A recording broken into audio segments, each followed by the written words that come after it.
दरख्त है, एक घना सायेदार दरख्त है। इस पर एक छोटी छोटी, ये आप देख रहे हैं, ये खार होती है, ये आप देख रहे हैं कांटे होते हैं। नाज़िर आपने किसी औजार के साथ, ये आप देख रहे हैं,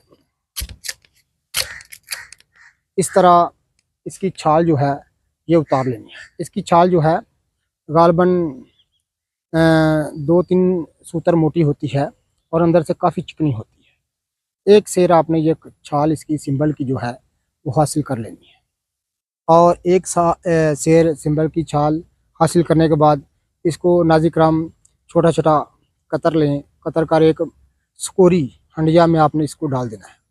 ऊपर 4 सेल पानी इस पर डालकर एक सेर छाल कुरिया हंडिया में और 4 सेर पानी डालकर चूल्हे पर रख दें, और उसमें 5 तोला यानी 50 ग्राम माजू सालम ही एक पोटली बांधकर अंदर छोड़ दें।